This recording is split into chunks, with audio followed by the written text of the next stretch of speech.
Hey everyone, it is pouring rain here in New York today, but honestly, the weather matches the absolute storm brewing in Port Charles. Today, we're breaking down the most insane, jaw dropping twist involving Jason, Drew, and Willow that literally changes everything. Grab your tea, hit subscribe, and let's get into this madness. Oh my god, I'm screaming. I literally cannot even deal right now. I am actually shaking typing this out. Because what I just watched is easily the most unhinged, wild, iconic piece of television I have seen in my entire life. I was eating dinner and literally choked on my pasta. I had to pause and text my friend immediately because my jaw dropped to the actual floor. You guys, I am not okay. I'm dead. I can't breathe. The sheer audacity of what just went down in Willow's house is so dramatic. I feel like I need to lie down for a week to recover. Okay, listen. We have to talk about the build-up first, because the tension was actually making me sweat. Oh, wait. Before that happened, actually, let me back up, because I need to set the scene so you understand the absolute terror of this moment. So, Nina, right? Nina's spiraling because she just accidentally stabbed Jax with Drew's paralytic dose. Which is insane, by the way. Like, how do you accidentally stab a federal agent with a needle meant for someone else? She needs to get it together, I swear. So, Brennan is on the floor. Valentin is freaking out, and Nina realizes she missed Drew's weekly dose. She calls Willow in a total panic. And Willow, who has completely lost her mind at this point, races home like a literal track star. Wait, did I already say that? Whatever. Anyway, Willow gets home and the situation is dire. Drew's medicine is wearing off. He has been trapped in his own body for months, just listening to these absolute psychopaths plot around him. He is wiggling his fingers, he's moving his eyes, and he is trying so hard to get to the phone. The desperation in his eyes, you guys. I was like, are you serious? Please just reach the phone, Drew. At this point, I'm yelling at my screen. Come on, Drew, you can do it. I was so invested. But then in walks Willow. And don't even get me started on that. Willow has become the ultimate villain. She sees Drew trying to save himself, and instead of, I don't know, having a single ounce of human compassion, she grabs the syringe. She is literally standing over him about to plunge this chemical prison back into his veins. Why would she do that? I honestly can't even fathom the psychology here. She had that chilly meeting with Jen Sidwell earlier where he basically told her that if Drew can communicate, she's done for. Sidwell basically gave her a lethal ultimatum, and Willow chose self-preservation over the life of the man she supposedly cared about. The audacity. Not okay, I'm done. But then, oh my god, I'm getting goosebumps just thinking about it again. Just as Willow is lowering the needle, just as Drew is looking up at her with absolute terror, the door bursts open. And who is standing there? Jason freaking Morgan. I literally threw my remote across the room. I'm screaming, Jason, the myth, the legend. The hitman with a heart of gold and a leather jacket that probably smells like danger and justice. He just appears out of nowhere. I forgot to mention earlier, but Jason has been dealing with all that Rocco and Callum drama, taking the fall for a shooting, but somehow, someway his instincts kicked in, or maybe he was tipped off. I don't even care how he got there. The point is he is there. Jason takes one look at the scene. He sees Willow holding a syringe over a helpless Drew, and Jason doesn't even hesitate. He doesn't ask questions. He doesn't wait for Willow to explain her totally unhinged logic. He just moves. With the professional lethal grace of a trained hitman, Jason crosses the room in half a second. He grabs Willow's wrist, twists it, and completely overpowers her before she can even blink. The needle goes flying. Willow is gasping, trying to fight back, but come on, it's Jason. She is literally a former school teacher who has been playing mobster for a few months, and he is stone cold. The power dynamic wasn't even a contest. He neutralizes her instantly. I was cheering. I was actually standing in my living room clapping. It was so satisfying. Willow's face when she realized who was holding her down, priceless. She looked like she had seen a ghost, and honestly, she kind of did. Jason's eyes were so cold, so dead. You could tell he was calculating exactly how many ways he could end her right then and there. But Jason is smart. He knows that taking her out in her own living room isn't the plan. Okay, where was I? Right, so Jason shoves Willow aside. She's cowering in the corner, probably realizing that her entire life is about to implode. Jason bends down to Drew. The brotherhood, pie you guys. The emotional weight of this moment. Jason looking at Drew, seeing him paralyzed, seeing what these women have done to him. Jason scoops Drew up like it's nothing. He just carries him out of that house of horrors.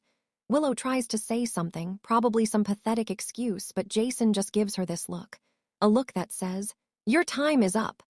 Mark my words, Willow is going to regret the day she ever touched that syringe. Jason doesn't take Drew to General Hospital. Oh no, that would be too easy. And frankly, too dangerous with Valentin and Nina running around making messes everywhere.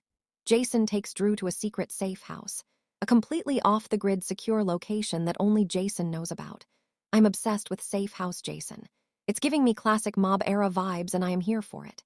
At the safe house, the real work begins. Jason sets up a medical station for Drew. He's monitoring him, making sure the paralytic is fully flushing out of his system. And you guys, the scenes of Drew slowly regaining his motor functions, gasping for air. Finally being able to speak, I was sobbing, literally in tears. Drew has been trapped in a nightmare, hearing every single betrayal, hearing Nina and Valentin plot, hearing Willow justify keeping him as a human vegetable. The trauma dump that Drew is about to unleash on Jason is going to be epic. And Jason is furious. Like quiet, terrifyingly calm furious. He starts gathering evidence immediately. He's not just going to beat them up. He's going to systematically destroy their lives. Jason is a tactician. He starts piecing together the timeline. He knows Nina was involved. He knows Willow was the one holding the needle. He probably already suspects Valentin's hands are dirty in this too. Jason is building a watertight case against them. He is collecting the medical data. He's probably going back to get that syringe Nina left under the toy truck, which, by the way, is the dumbest hiding spot in the history of hiding spots. I'm calling it now. This is going to end badly for Willow and Nina. Jason makes a vow. He literally stands there looking at a recovering Drew, and he promises that everyone who had a hand in this will pay. He swears that he's going to bring the full wrath of the law and, more importantly, the full wrath of the Quartermain family down on their heads. Can we just pause and think about the Quartermains for a second? Michael Corinthos is currently out here running a whole cheating trap plot, trying to push Willow and Chase together so he can get custody leverage. Michael is meeting with private investigators, leaking photos, doing all the shady stuff because he thinks Willow is just a cheating wife. Wait until Michael finds out that his wife is actually an attempted murderer who has been keeping his uncle paralyzed in a back bedroom. Michael's brain is going to short circuit. The custody battle is over. Willow is going to lose everything. And what about Nina? Nina has spent her entire life whining about how she never gets to be a mother, how everyone is so mean to her. Well, guess what, Nina? You just chemically detained a WSB agent and helped paralyze a man. Jason is going to hand her over to the cops with a bow on top. Or worse, he's going to let Sonny find out exactly what Nina has been doing. Sonny is already paranoid, holding Rick Lansing at gunpoint over some art. Imagine what Sonny will do when he finds out Nina and Valentin have been running a hostage ring out of Willow's house. I honestly can't even process the sheer volume of storylines colliding right now. We have Jen Sidwell pulling strings. We have Jason going full Terminator mode. We have Drew waking up with a vengeance. And we have Willow realizing she just crossed the one man in Port Charles you never ever cross. Wait, did I already say that? Whatever. Anyway, Jason's return to form is exactly what this show needed. For weeks we've been watching Drew suffer and it was getting so hard to watch. I was literally screaming at the TV every day, just begging for someone to notice. And the fact that it was Jason poetic. Cinema, art, hang it in the Louvre. Not. The dynamic between Jason and Drew is going to be so fascinating to watch going forward. They have had their differences. They have fought. But at the end of the day, that twin connection, that brotherhood, it overrides everything. Jason is not going to let anyone hurt his family. He is going to be Drew's shield and his sword. I can already picture the montage of Jason tracking down all the evidence, hacking into security cameras, finding out about Sidwell's threats. And speaking of Sidwell, how does he react to this? Sidwell told Willow that if Drew communicates, she's done. Well, Drew is about to communicate loud and clear. Sidwell might try to send his own people after Drew, which means we are setting up for an epic showdown between Janelle's mercenaries and Jason. So ready for the action sequences. Give me the shootouts, give me the explosions. I keep thinking about Willow's face when Jason grabbed her. The absolute terror. She has been playing this dangerous game. Thinking she was so smart, thinking she could outmaneuver everyone. because she had Sidwell backing her up, but she forgot the golden rule of Port Charles: Jason always wins. She's going to have to face the music. She's going to have to look Chase in the eye. Chase, who's currently shirtless and hopping to adopt a baby with Brooklyn, and explain that while he was out jogging, she was busy committing felonies. This entire situation is a mess. It is a beautiful, chaotic, unhinged mess. And I am eating up every single second of it. I literally cannot wait for tomorrow's episode. I need to see Drew take his first steps. I need to see Jason confront Nina. I need to see Michael's reaction.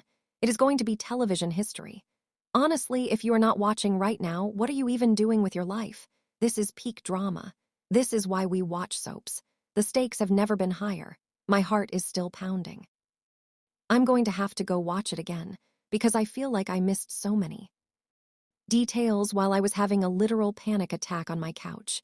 Okay, I need to wrap this up before I write a whole novel, but seriously, let me know in the comments what you guys think. Are you as obsessed with Jason's entrance as I am?